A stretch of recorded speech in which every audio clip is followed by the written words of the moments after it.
Sean Mize here with Majbrit Bøttger. I am so pleased to have you here, mindset and performance coach. And I'd love for you to say hello, and then I'll make a little bit more of an introduction, but so good to have you here. Thank you.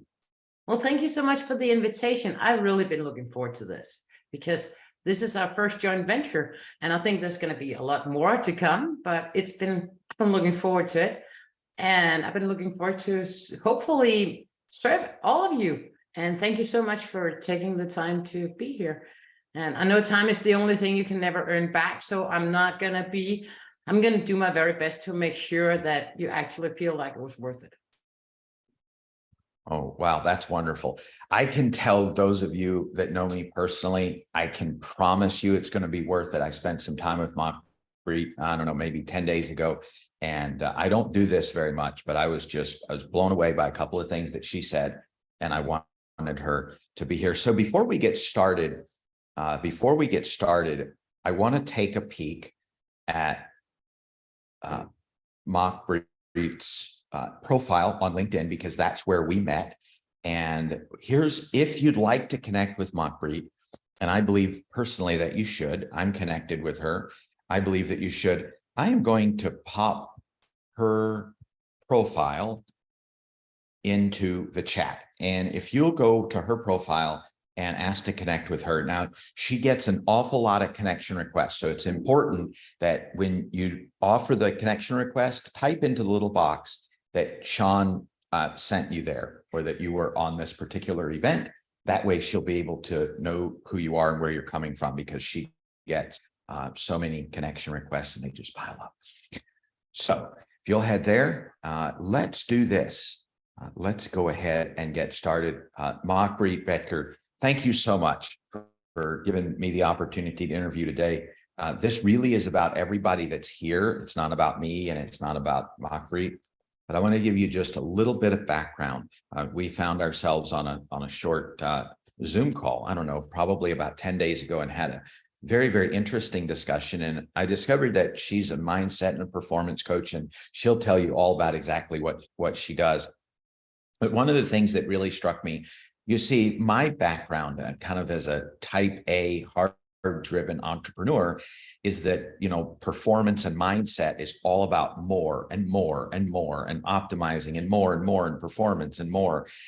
And when I met Majbrit and I read through some of her book, she just takes a completely different, much more natural and relaxed approach, a much more holistic approach, starting with you and starting with your values.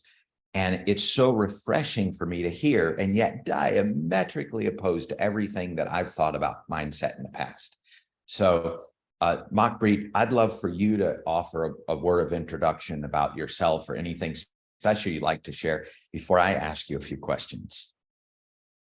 Yeah, well, for those of you who don't know me, I don't know if anybody follows me on LinkedIn, but if you don't know me, my journey started back in 2012 with a major burnout. And that's really what kickstarted everything. I've been doing sales for 25 plus years. So I'm the outgoing person. I'm always positive and optimistic and energetic. And I was like that until my burnout, and then I wasn't. So, and I had to get back up, and I didn't know how. So to make a long story short, I had to figure out a way to work from the inside out, because I was trying to change my job. I was trying to actually change my husband and change the place I was living and stuff like that. I changed everything around me and nothing helped. So at some point I figured I need to change something from the inside and out. And that's when this kind of peace came to me. And I realized if I want success, I need to be happy first, because only then can you recognize the success when it appears. And only then can you see little opportunities that comes your way, and actually have the calm and the balance and the peace within you to reach out for them and actually act on them.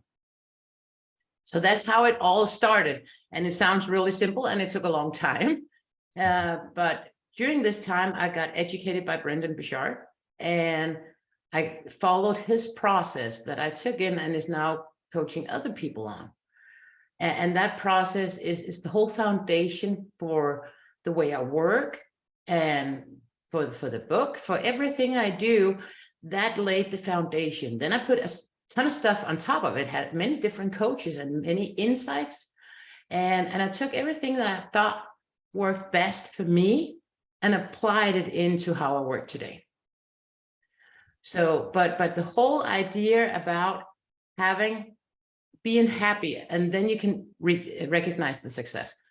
Most people go, well, someday. I always say there's only 7 days in a week, and some days not one of them. But yet we say, someday when I get this title, someday when I get this paycheck, someday when whatever, then I will. But that some days never come. It doesn't come. Change happens when you decide it's time for change to happen. And if you know you need to do something, please do it now. Don't do it. Don't do what I did and wait until everything crumbles around you, because the way back is going to be so much more tough.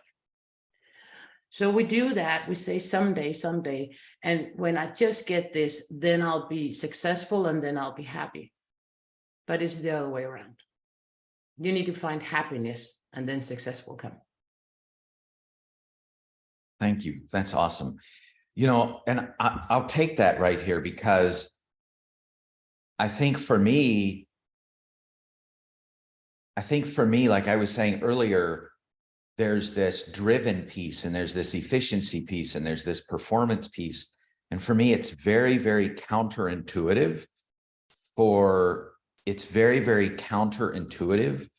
me to feel like I can just start with where I'm at. So I can start with my happiness, because it feels like when I do that, does anybody resonate with this?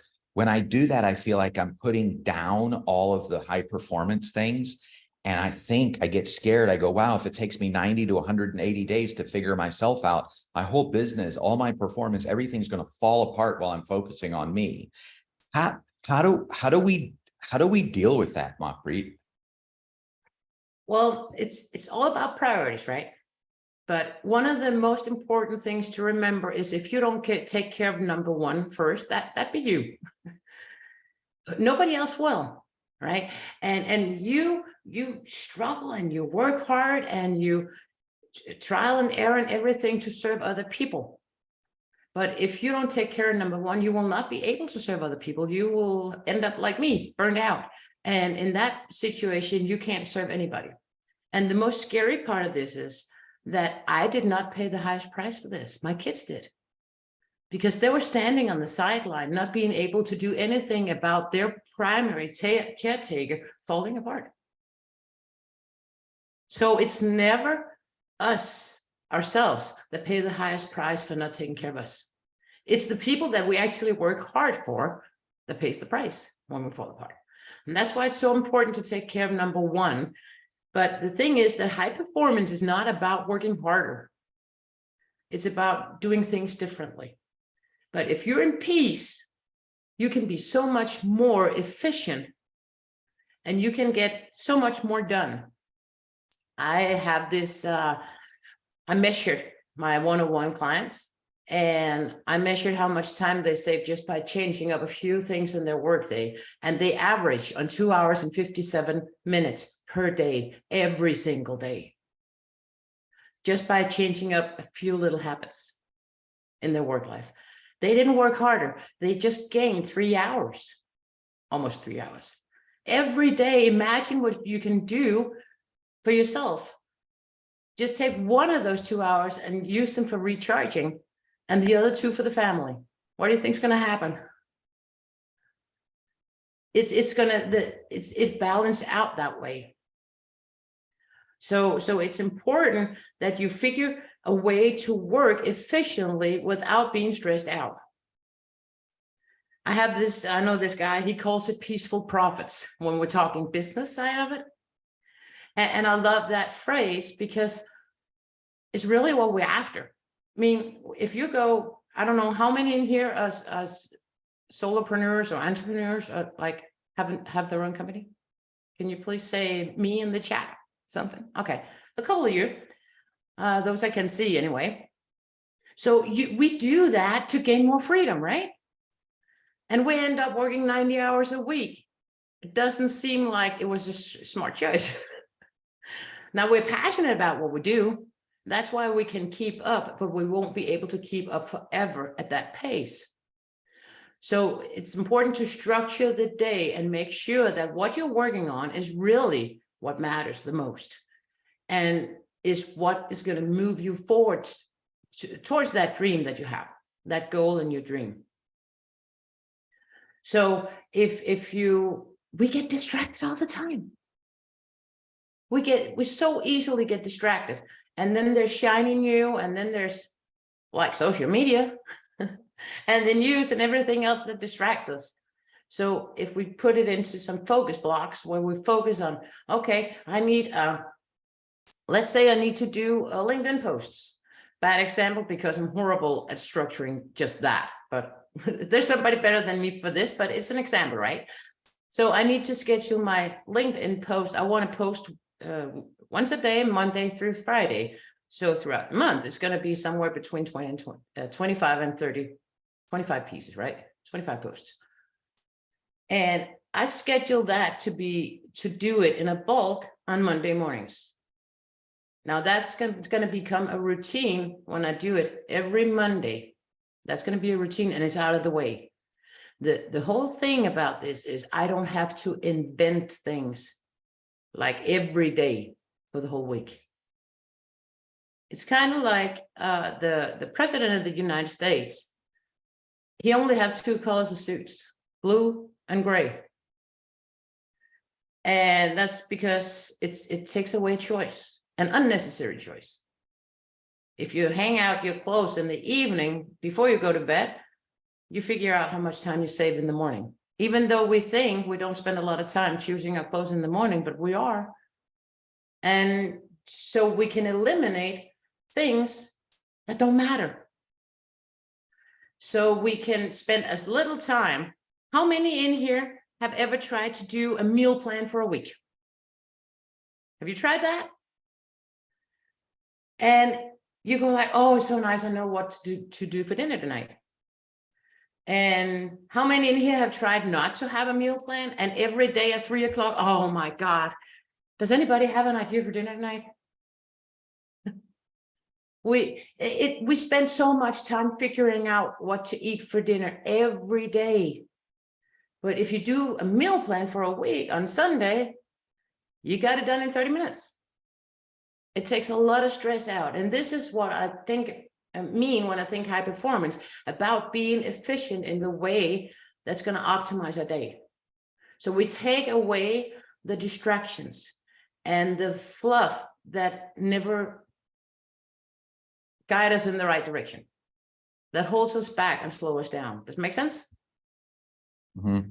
Wow, that's really powerful.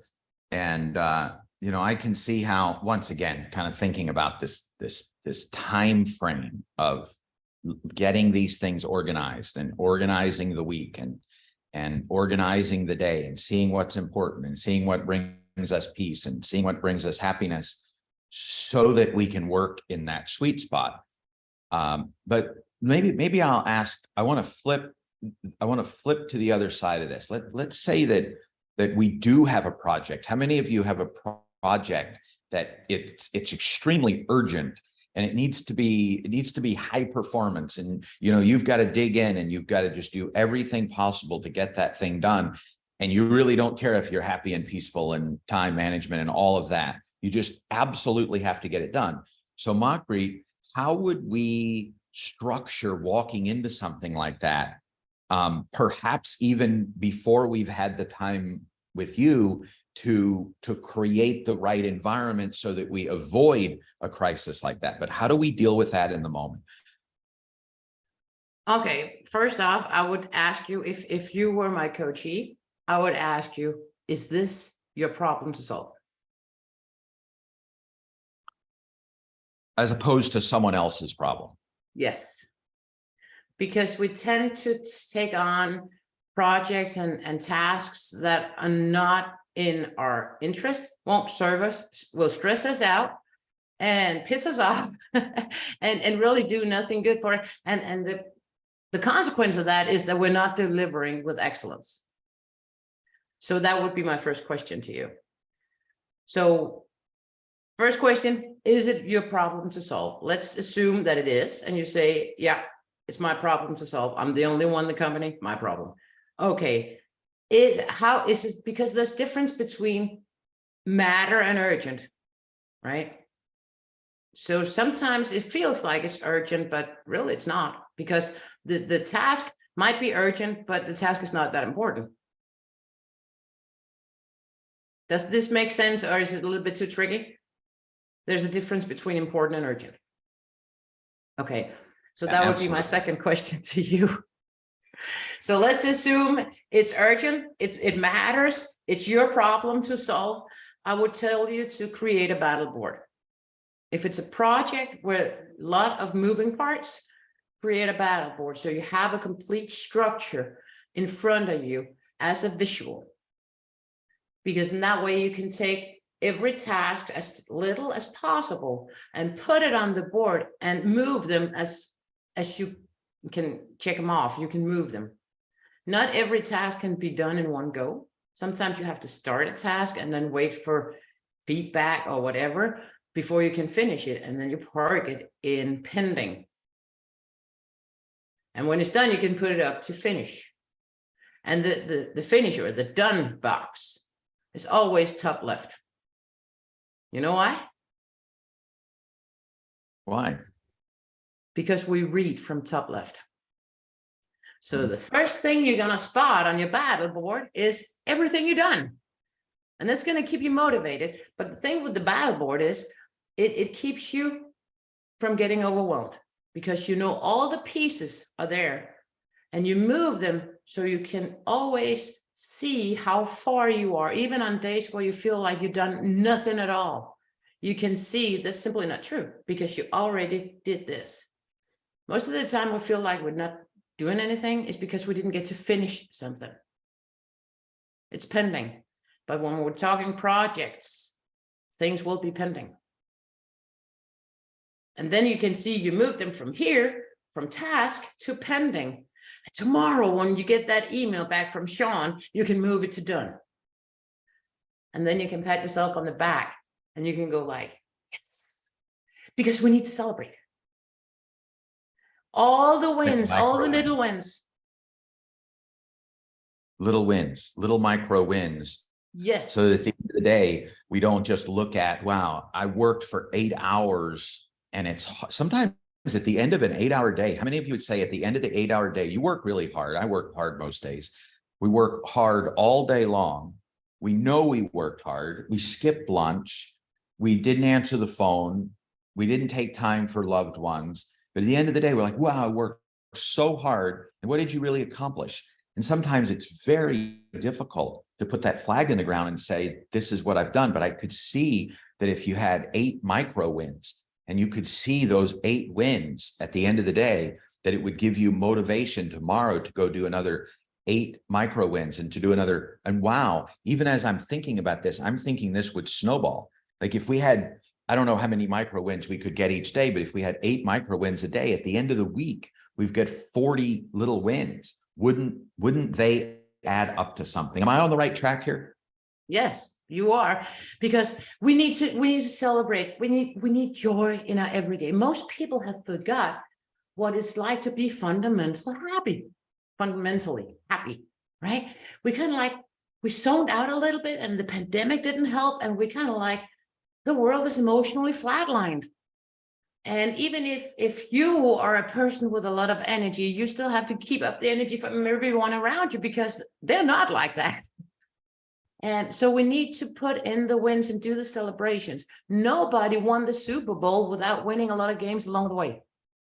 You have to win a lot of games in order to get the trophy. And it's the same in business. It's the same in life. Even if the only thing you managed that day was to get out of bed and start the washing machine, tick it off as accomplishment, because some days are like that. Hopefully not too many, but we all have them. And that is okay. Because if you have one of these days where you feel like you're totally drained and you can't manage anything but just grab a cup of coffee and that's all you did that day, then you have to say to yourself, it's okay, because my body is telling me that I need to recharge. The good thing is that if you do the recharging on a maintenance level, you don't have full burnout days. Does it make sense?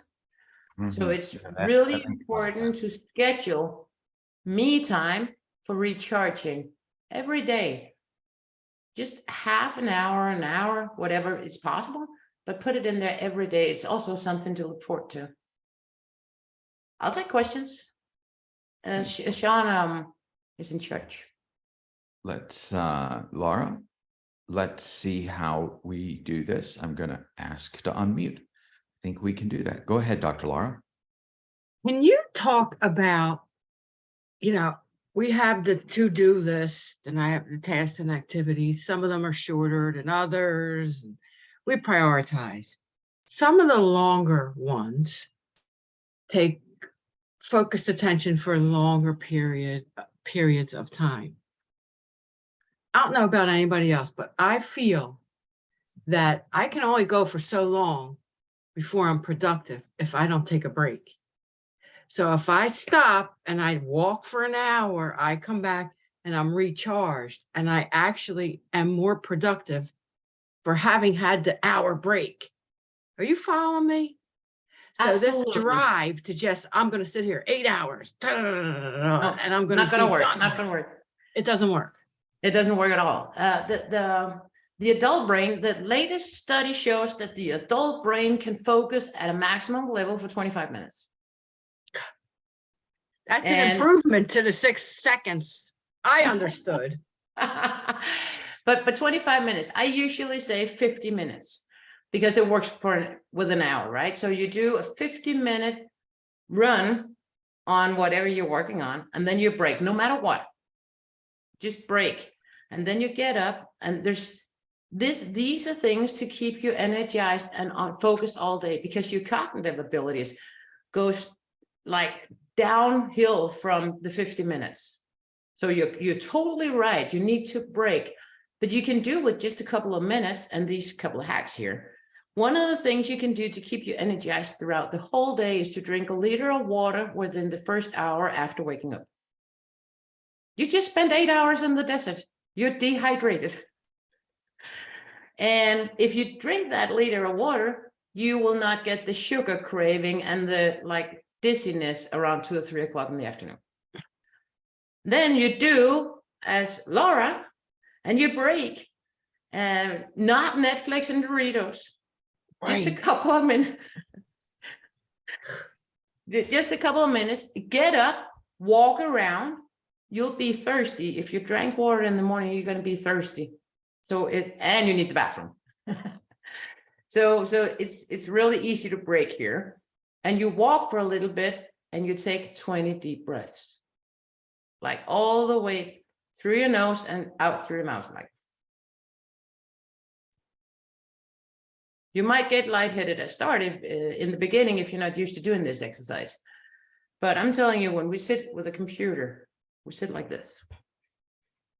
If I was sitting in a restaurant like this with no computer, no phone in front of me, what would you think? You would think I was sad.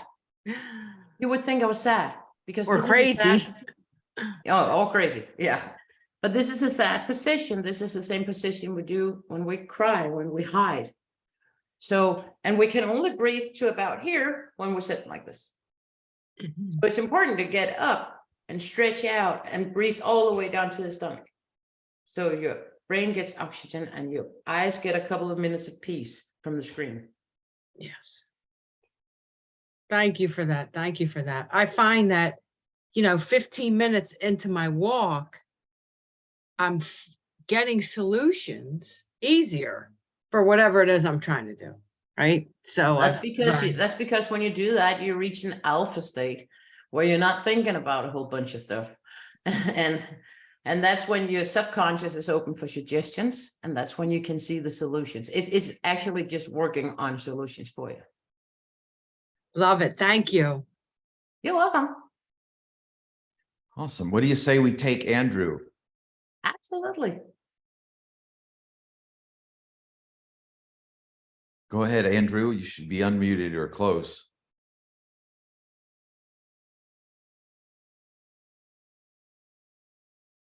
Maybe not. Maybe we lost Andrew. He changed his mind. Yes, possibly so. All right, cool. Well, Majbrit, Andrew, you're welcome back. yes. All right, let's take Majbrit. Go ahead. All right. So if I could shift gears here just a little bit, I want to pop into your book, and Majbrit has an amazing book. If you want success, be happy. And it's all about, well, I don't want to say it's all about, she could tell you more about what it's all about. But for me, so much of the book was about starting in this place of understanding what we want and what we might want around us, and what might serve our families, or what might serve the life that we want to have, starting there, and then building success around that. And you've got a chapter on 4 lessons learned, and this right here, I think, is where I really came back to center and said, you know, wow, what difference could this make? And so I'd actually like to ask you about the section that says kind of start in the kitchen. Would you be willing to kind of dig into that for us, Majbrit? Yes. This is a story. This is just a true story. There's a lot of true stories from my life in there. But what happened was I was moving from an ex-boyfriend into my own home. So I bought a house and I moved, and I had to move everything on my own because it was not nice. Let's just put it that way. And he would not help me with anything but the couch. Everything else I had to do myself. So I was like walking 62 kilometers over the period of 3 days. And I finally got everything into my house, and I was staring at 68 boxes, like XL boxes with crap, right? That need to be unpacked. And I just sat down on the floor and I just totally gave up on it. And I called my best friend and I said to her, I'm just like, I don't know what to do. I'm just exhausted and it's just too much. And 3 little kids who needed food and stuff. And she said, she lives like 4-hour drive from here. And she said, don't worry, I get in the car, I throw my kid in there, and we'd be there in 4 hours. So she actually just took her youngest child, put her in the car and left. Didn't even ask why or what, or just came. And she came to my house and she looked at me, and I think I was sitting in the same place I was when I called her. I really think it was. And she looked at me and she said, okay, you start in the kitchen. And this was just like, and then, okay. And I started to unpack the kitchen, and a couple hours later, everything was unpacked. Sometimes you just need someone to tell you what to do. The first step. And then oh, I got this. I remember I've done this before. And you tap into it. But sometimes you just get so overwhelmed in your own feelings that you need somebody to give you a loving kick in the butt and tell you, do this now. And then you're on the road. Wow, that's really powerful. And I hope you guys and gals got as much out of it as I did. Sometimes we have to have somebody else tell us that. Sometimes we just have to take that very first step. Sometimes we're just overwhelmed and we need to let somebody else take the wheel or give us that peace. So as we begin to think about wrapping up here soon, Majbrit, I want to make sure that I'm not just asking from my heart or from the things that kind of come to mind here. So I'd like to have, if you're listening and you've heard something, and something that Majbrit has said has spurred something in your mind, and you say, wow, that might work for me, or you might even say, wow, that might not work for me, but you wonder what the missing gap is, because I've seen a lot of gaps for me and they really make me think. I'd love for you to type into the chat what that is, maybe a question for Majbrit. And while you're doing that, I'm going to come back to her and ask her a question. And then hopefully everybody's posted something in the chat and we can have a lot of fun her answering those questions. While you're popping that into the chat though, so Majbrit, what's accepting everything that we've talked about today? If someone just need to make an emergency change in their life, something they could do for just 15 minutes a day that would make a huge difference, maybe that first step, but it's in their sanity part of their business life. What would that thing be? I hope I'm not putting you on the spot, but what would that one thing be that someone could just do 15 minutes a day, make a big difference? It very much depends on what the situation is, I would say. But I would say that if something that is overall a really good idea is drink a liter of water in the morning, do the breaks, go for like a 2-minute walk, because and then breathe. Because if you do that, you can keep a sustained high level of energy throughout the day, and that's going to be a massive change for most people. So that is universal, right? This one works for everybody. And then there's another thing that I think is super important, is to get the distinction between, when you talk clarity, between goal and purpose. Because at the end of our lives, there's 3 questions we all want to answer yes to. Is, did I live? Like, not just survive, but live with joy and excitement. Did I love openly and honestly? Or did it make a difference? Those 3 things are important, and that making a difference is a huge part of our purpose. The contributing. So if you're not clear about your purpose, you might be completely off target with your goal. I've seen it so many times. People have a goal and it's laid out, they got it all wrapped up, figured out. And then we talk about their purpose and they figure out that these 2 are not aligned. And that's why they keep blocking themselves for going for the goal, because it's not the right one. So this about the purpose is hugely important. If the purpose isn't aligned with the goal, it just doesn't feel congruent. So every time we try to work on the goal, even though we have it all laid out, and even though we had a planning session, and even though maybe we had a coach that helped us lay it out, and even though we have all the flow charts, when we actually go to do it, it just doesn't feel right. It doesn't feel congruent, because it doesn't line up with our purpose or our life purpose.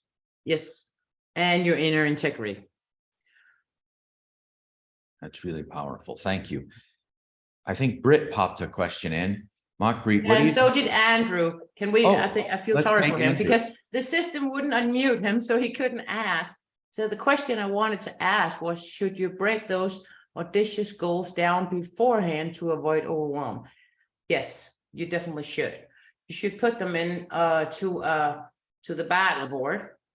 And the battle board, well, it's in the book, but otherwise reach out to me. I'd be happy to help.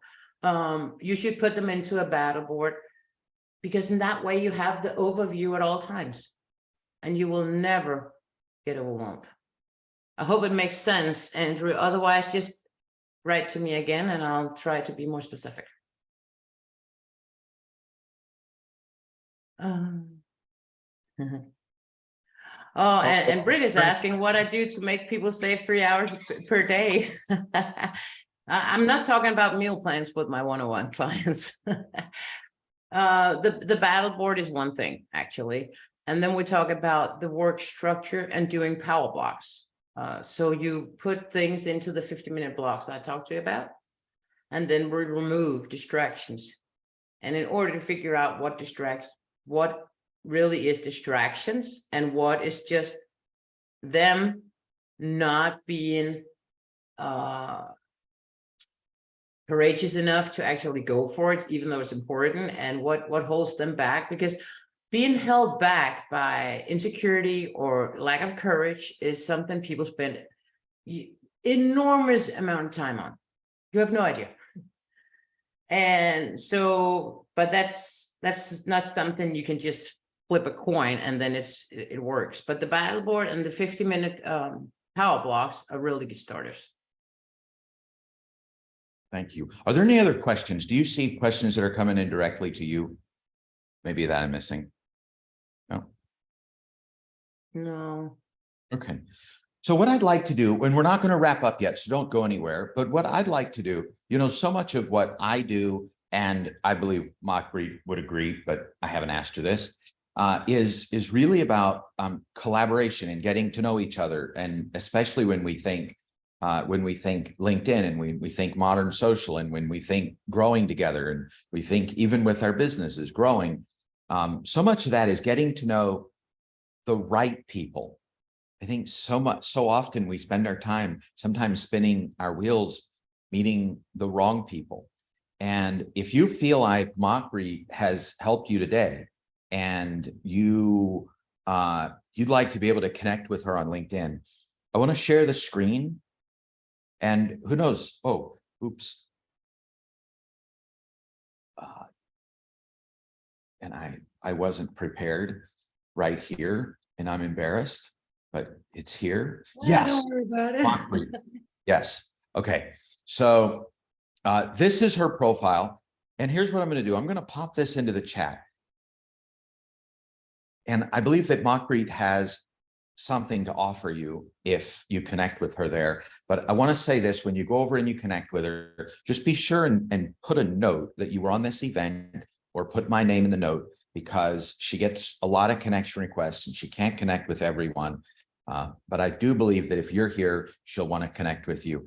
So go ahead, Majbrit. Yes. Yeah, I do connect with most people though, but I like to know that you came from Sean, because I'm not, this offer I'm about to give you, you can take it or not. Both ways is cool. I don't give to anybody, so that's why I need to know you came from here. But if any of you are like intrigued or curious about what we talked about today, and maybe go a little bit deeper into the 4 steps that you need to master if you want happiness to get success. The 4 steps are being clear, just like we talked about a little bit before. And then it's about optimizing your health. It's about taking back command. And it's about fueling resilience. These are the 4 major groups that you need to master if you want to nail this. And if that in any way is something that you would like to know more about, when you connect with me and you put in Sean's name, I will give you an offer, you can take it or not, to get a 60-minute clarity call. This is usually something I charge $2,000 for. You get it for free. And I will send you a link where you can book a time that works for you. This is not a sales call, okay? This is a clarity call where we talk about what are your struggles and how can you get, what is your next step from there? If you at the end decide you want to work with me, great. And if not, that's cool too. So it's non-binding, no pressure. It is a clarity call. Either way you go from there, knowing what your next step should be. Hope it makes sense. Wow. Thank you. Thank you for offering that. That is absolutely amazing. And folks, I knew she was going to offer something really small, but I didn't realize that it was going to be that big and it was going to be that amazing. And I don't often say this. I think all of you should take her up on it. Really. I don't think you have anything to lose. I think sometimes we go into these types of things. You know, you came to today's call, you didn't know who she was. I hope you've gotten great value. So that's it. That's my spiel.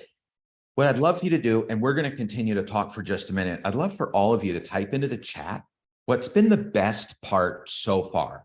Like one nugget that you got from Majbrit that you can see yourself using. And maybe it was a mind shift, or it was a different way to look at something.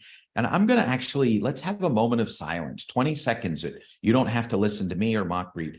Just type that into the chat. I'd really appreciate it.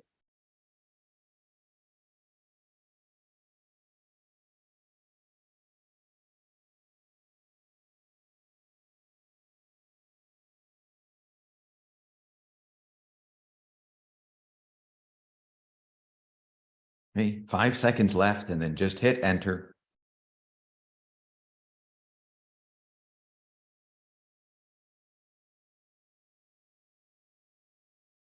So I'm really loving seeing these.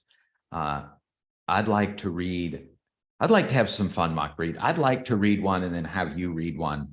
And then what I'd love everyone to do is, if you'll vote on which one you'd like to have Majbrit talk just a little bit more about right now. I don't know that we have time to talk about them all, But if there was one, if we get enough votes, Majbrit will talk more about that one. She doesn't know I was doing that. Okay, so we can try to overload her if you want to, and test out this resilience thing. Permission to slow down is very important from Laura. Go ahead, Majbrit. Do the social media plans all in one sitting for the entire week and get it out of the way. I love that you guys say something so different. The battle board idea, love it. Loved your idea about putting your wins on the top of the left corner of your battle board. Yeah, do some confetti. Yay, slow down. Yeah, slow down time. Decide to improve and find the way. So powerful, making a difference to people and living a life of purpose. It only claims one step, clean up in the mind and throw the shit out of your mind. Yeah. Slow down, you move too fast. Got to make the morning last. Because I'm not seeing. Oh, can I say something to that? Because Yes, I go always ahead. say, if you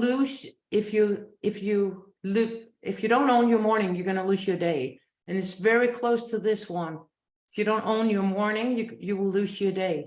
I can see that. Andrew says when she mentions looking out for number one and actually considering how to do it while still being unselfish. You know what? I'd love for you, because you address that sort of in and around, kind of a behind the bush or around the corner type of way. Would you deal with that just a little bit deeper there, Majbrit? Absolutely.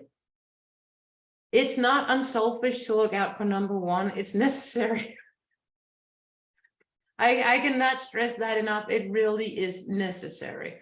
And the thing is that if you look out for number one and you have this calm inside of you, and for those of you who have tried it, it is so nice. If you have that, you'll be way more productive, and you'll be productive on the right things. You don't get frustrated as much. You don't lash out at people as much. The whole setting is different, but you need to look out for number one in order to be able to serve at the level I know that you want, because that's what got you in trouble in the first place. It's your wish and you wanting to serve other people and be the best you can be and help as many as possible, but it needs to be structured in a way that you don't sacrifice yourself. It's actually the subtitle of the book, 4 Easy Steps to Have It All Without Sacrificing Yourself. Because we get stretched so thin between work and personal life, we don't have time for me. And at some point, you're too thin, and it's going to go wrong, and everything's going to crumble, work and personal life. So it's really, really important not to sacrifice yourself in the process. Jody said, I was just thinking that about the air mask. It's like putting on your own air mask in an airplane before you put someone else's mask on. Yes. I think it's so easy for us to feel selfish if we do prioritize something in our life, because the needs of everyone around us are so strong. So whether that's clients or whether that's family, whether that's friends, whether it's people that rely on us for things, mentally, we feel like all of those things have to come first. But if we completely burn out, then we can't take care of the family. We can't take care of the clients. We can't take care of those needs. And it's just so counterintuitive. Yet our society, this idea of higher performance and efficiency, kind of going back to what we talked about at the very beginning, this hamster wheel type of thing of more and more and more.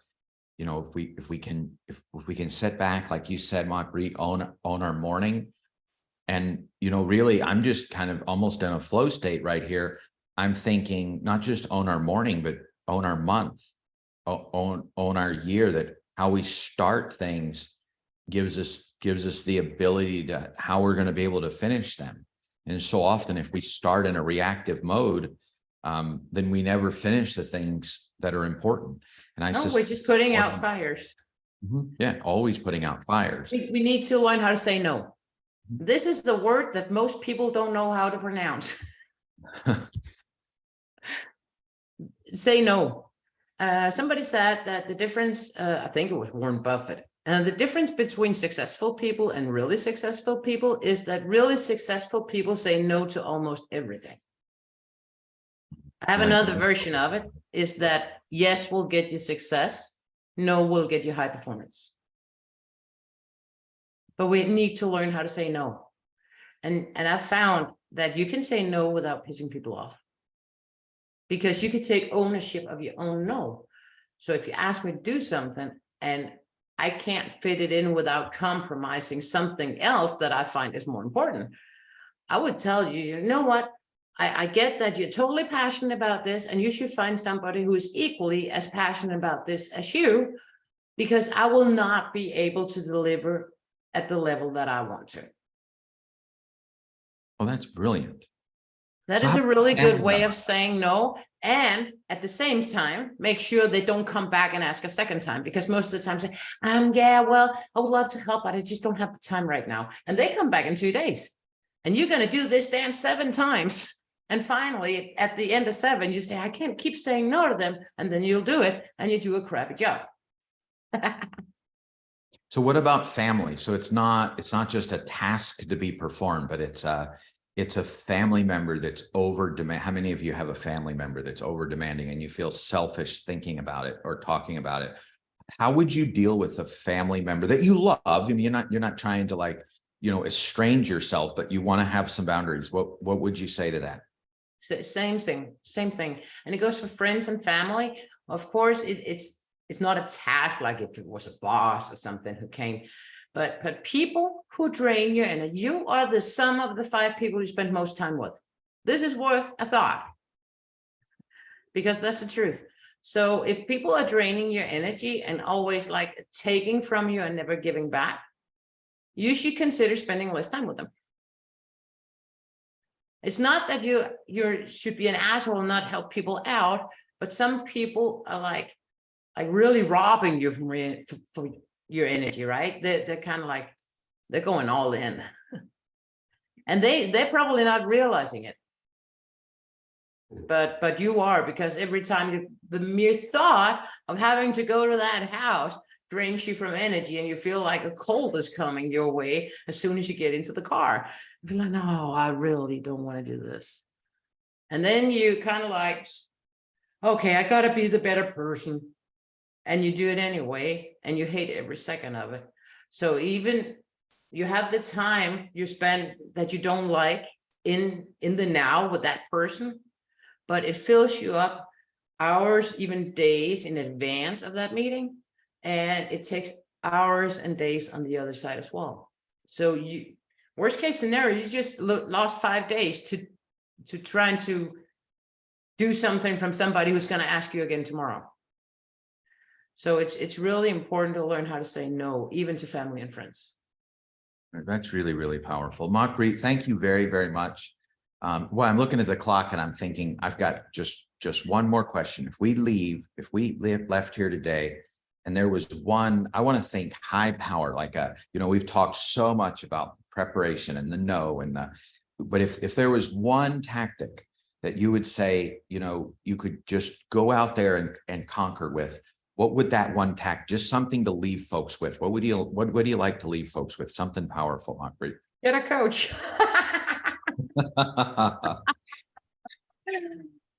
Talk about that for a second. I love the way that we laughed and kind of took the sting out of it, but talk about that. How important is a coach? Talk to that. Oh, to me, it's hugely important. I have several coaches. The thing is, without a coach, I'm a freaking turtle, right? I'm a turtle in a tuft of grass, and all I can see is grass. So my firm belief is that the world consists of nothing but grass. That's all I can see. I need a giraffe to pull me out of there to show me that the savannah is a lot more than just grass. So you can call it unconsciously incompetent, same thing, but I like the turtle story better. I love that.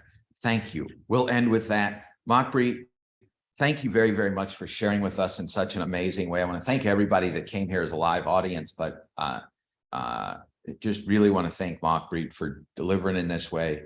Thank you very, very much. And to everybody that's going to take Majbrit up on the offer to spend some time with her. I think it's going to be powerful for you. Hopefully you got a taste of it today. So thank you very, very much. We'll go ahead and wrap things up. Thank you so much for having me. Thank you so much for sticking with me. I really appreciate all of you for that. I've enjoyed it so much.